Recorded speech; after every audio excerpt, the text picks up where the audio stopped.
Caledonian McBrain and the Big Light present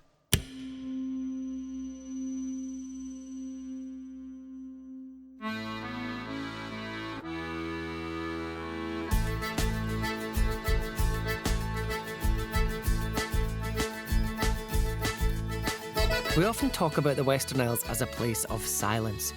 We look at the photos of the empty beaches and the quiet glens and we think of peace. But if you stop, if you really sit still for a moment, you realise the Hebrides are actually the loudest place in Scotland. It's the roar of a red deer stag echoing off a granite cliff. It's the symphonic call of the corncrake hidden in the tall grass. It's the sudden thunderous slap of a minke whale's tail against the surface of the Minch. These islands aren't just a landscape, they're a living, breathing theatre. And the best part, you don't need a front row ticket. You just need to be standing on the right headland at the right time. Welcome to Scottish Island Adventures. I'm Tony Kearney. My family home is the island of Barra and I love Scotland's west coast islands. Their people, wildlife and history.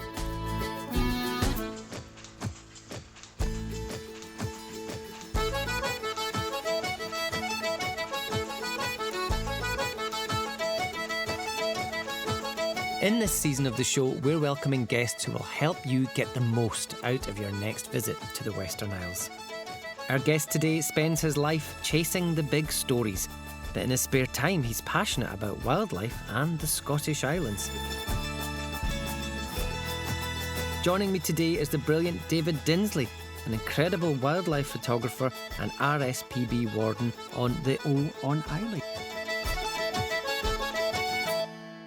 David, hi. Hiya, Tony. How are you? Very well indeed. So happy to have you here. I'm keen to get into the chat about the wildlife in the Western Isles of Scotland.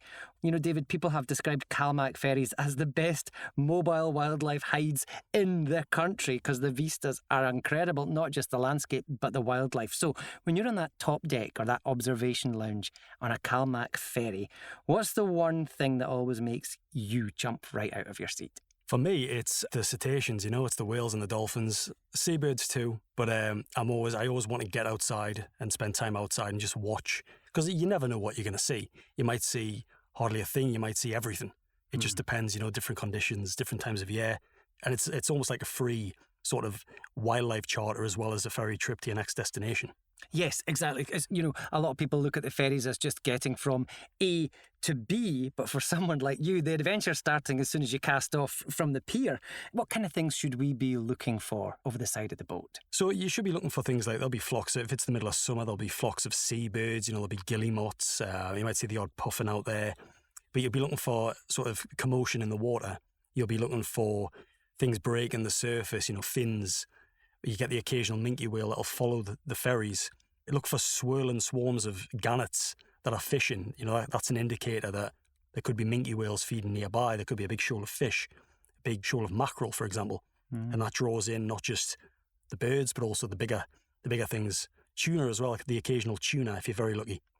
Wow, it's all there. It's like a smorgasbord of wildlife, Absolutely. Isn't it? The Minch, as we know, is famous for its big five. You've got the minke whales, you've talked about the dolphins, porpoises, basking sharks, and the occasional killer whale, am I right? Yep, everyone's favourite. The killer whale there in Scottish waters are relatively common, though it's not always predictable where they're going to be. But there are hot spots off the coast of Mull, for example. I've never seen them myself. One day, I hope to. We'll see what happens. But they're here. Yeah, they're here. Wow, if you get out to the Minch, then you'll see them. So if I'm standing on the observation deck of the Calmac ferry and I've got my pair of binoculars, what's your tip for spotting a fin in the water before everybody else does? Because I've been in that situation and you hear people say, oh, wow, and you rush to the window and you miss the moment. Absolutely. My tip would be to just scan. Don't race around the side of the boat, looking at different points. Stay in one place. And from there, just scan the horizon, scan the closer water. Then if you see something breaking the surface or something that might be interesting, then get your bins up, have a look, confirm it. But other than that, just take it all in, because your eyes have a wider field of view than binoculars. So use your binoculars secondary to your eyes. Very, very good advice. Yeah, I need to try that. So no binoculars at first, but once you see the movement, get them on. Get them on, get it checked and see what's out there. Fantastic. Well, in addition to being a photographer, David, you also work at the spectacular O Reserve on Islay. What does a typical day look like for you then? Typical day, it depends on the time of year, but we're generally surveying the wildlife. We survey the breeding birds. We count the deer that are on site. We count the feral goats. But a typical day could be going around, checking the infrastructure, doing tasks, repairing footpaths, taking down old fences. We have livestock. We're a working farm as well as just a nature reserve. So we have those to check and feed, particularly through the winter months. So it's very variable. It's quite a varied job, and it doesn't get boring. Early starts, long days, I would imagine. Early starts in the breeding bird season. Yeah, they're really early starts, but not too bad. Plus, if the weather's nice, it's no hardship to get out of bed. And that's the thing about the Western Isles. As we get into spring and summer, the days are just so much longer, and the light lasts forever, doesn't it? It's amazing, yeah. You see some incredible things, and working on such a wild reserve that has such limited footfall across so much of the reserve. It's so wild. You see things that a lot of people just, wouldn't see or might miss. So I'm very lucky. Back to the ferry routes then. If there's a specific ferry route that you think is a secret safari of the Scottish Western Isles, what one would it be? Where is the wildlife almost guaranteed, if you like? I think it's the one you've mentioned. It's the crossing from Ullapool to Stornoway. It's crossing the Minch. Some of the species you see out there is insane. You've got both species of seals. You've got loads of seabirds. You've got whales such as like fin whales, Risso's dolphin. There's a lot of different species out there because of the underwater shelf. So a lot of species thrive along that underwater shelf at the Minch. That's interesting. It's a feeding ground. It's a really popular feeding ground, and it's so full of life. So that's from what I've heard. I've not done it yet. One day, from what I've heard, that's an amazing ferry route.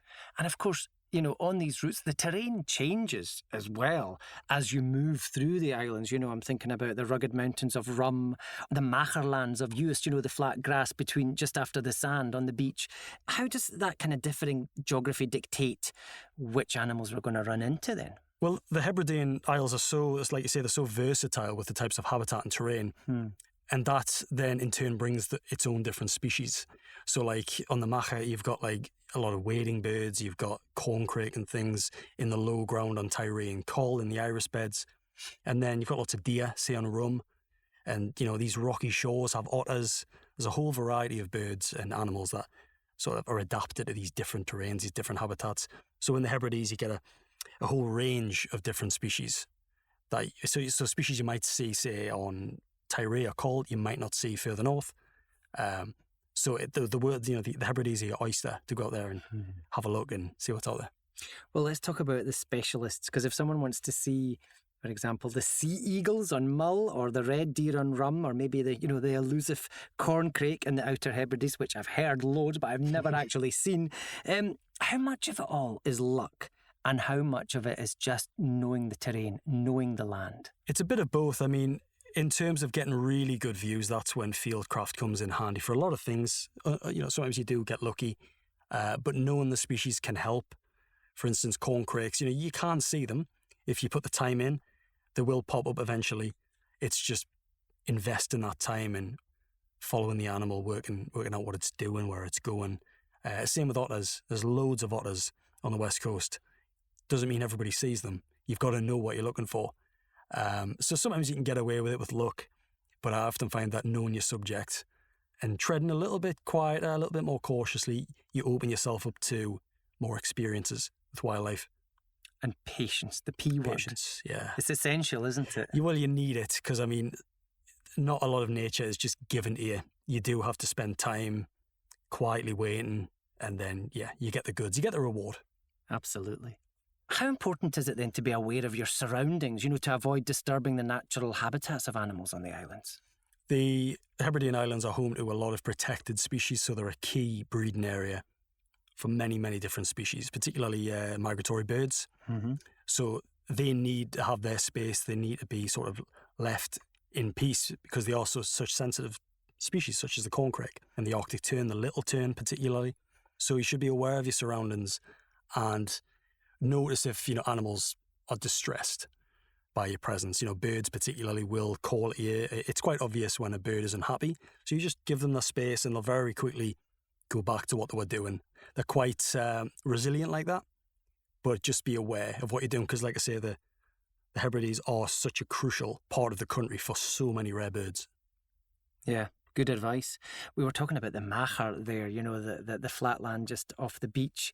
In the summertime, that is like a beautiful living carpet, isn't it? With all the primroses and the flowers. It's just stunning. If someone isn't a bird watcher, though, per se, how would you describe that experience of being in the middle of that wildflower and wildlife explosion, really? It's I mean, there's no other way to describe it, really. It's buzzing with life. Everything is alive. You've got the flowers popping. It's full of invertebrates, whether it's butterflies, beetles, whatever it might be. The place is just alive with key species like the Machar on Tiree, for example. I believe has the great yellow bumblebee. It's a very special area for them. It's you can't not be invested in what's going on in there when you're stood in that sort of habitat and it's just alive, in the sort of midsummer. Yeah.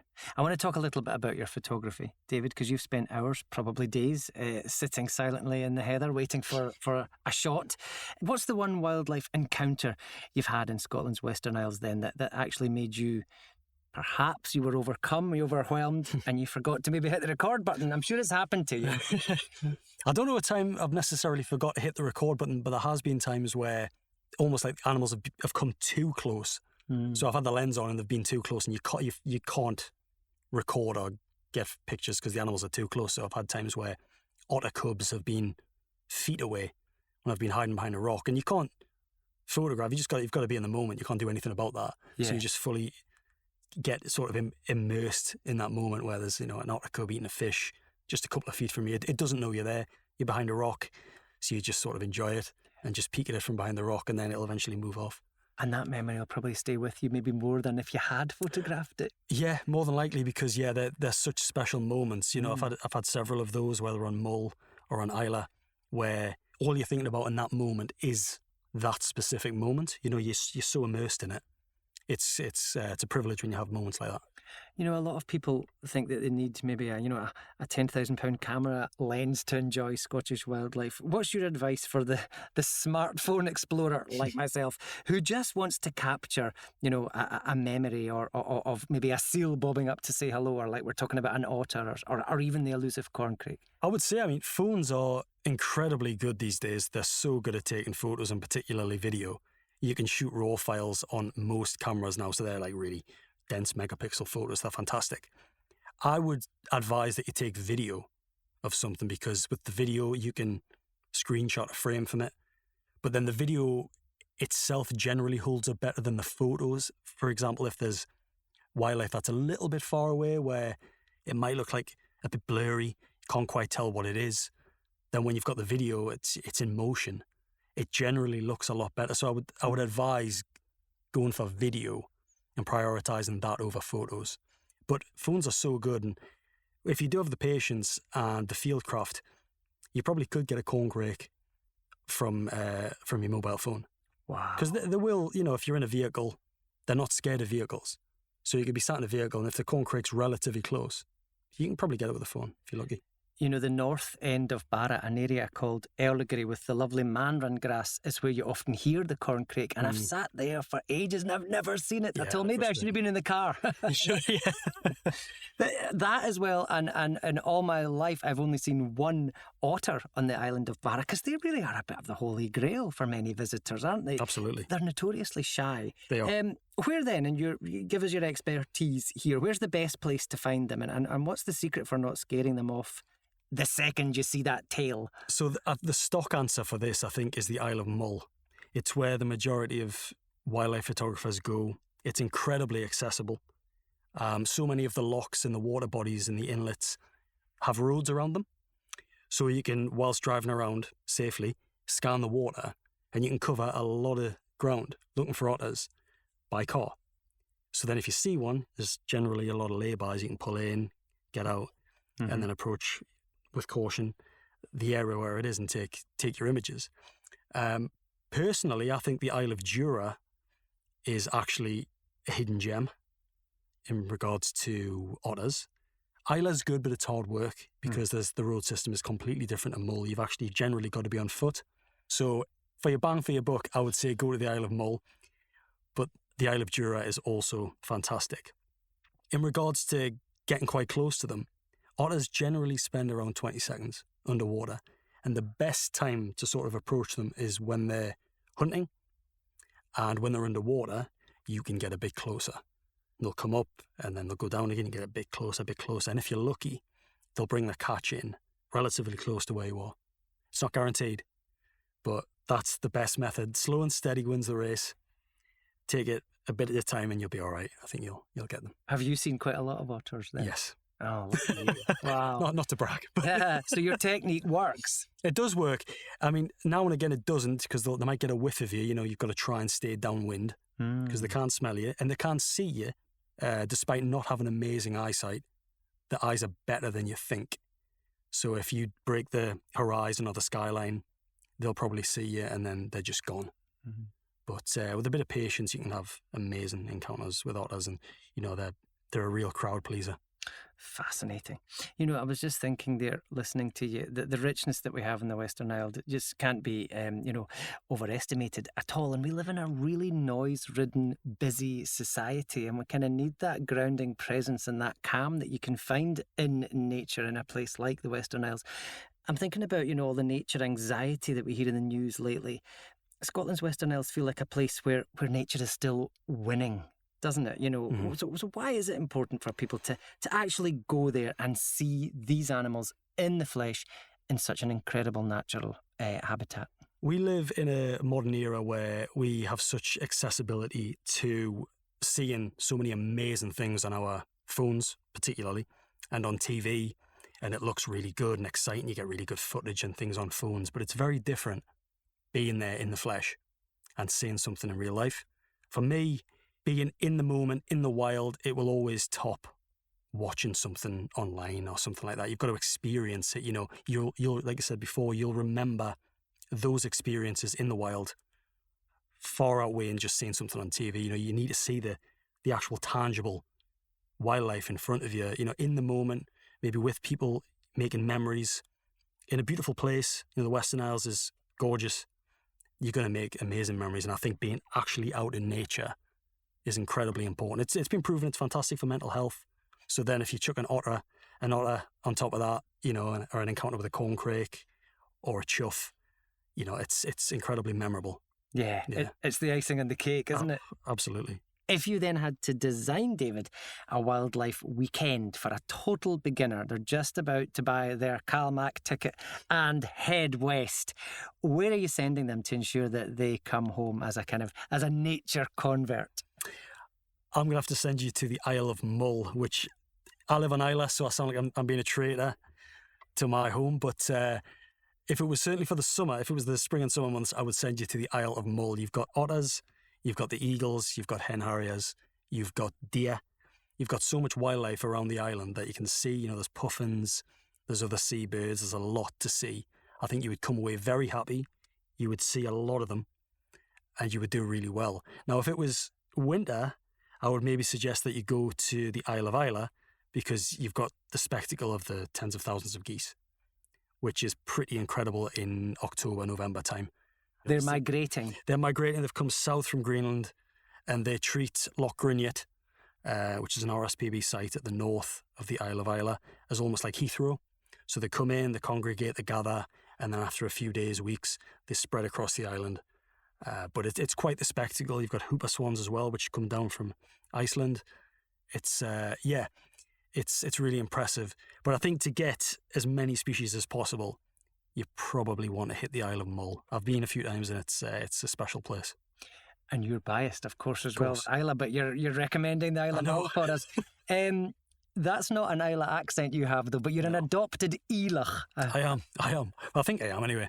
Yeah, I'm from Northumberland, but I've lived on Islay now for 5.5 years, and it's been amazing.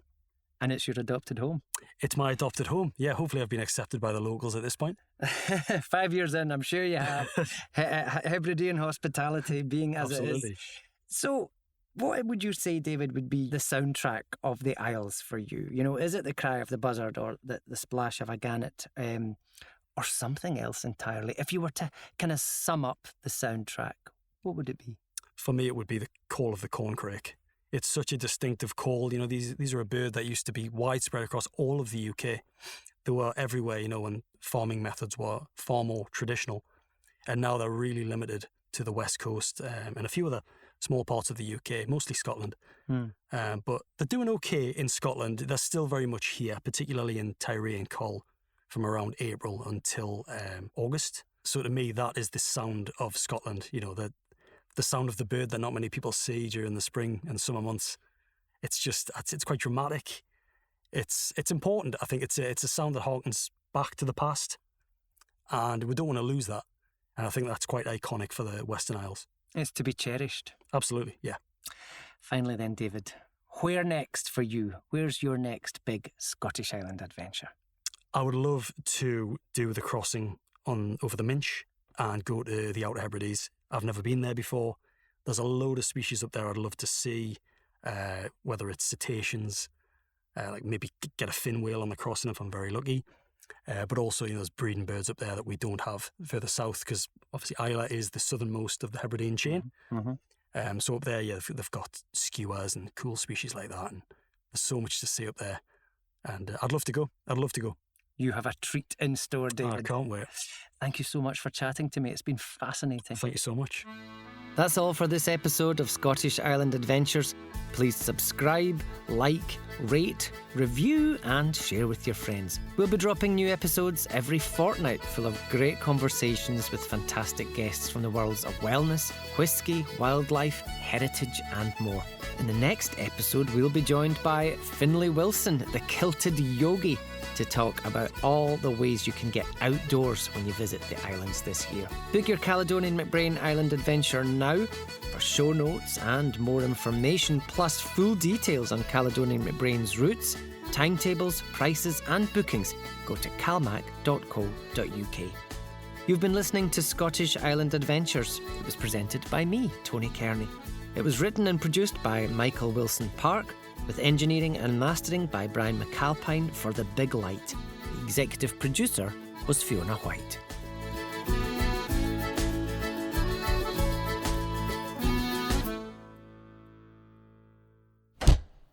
From the Big Light Studio.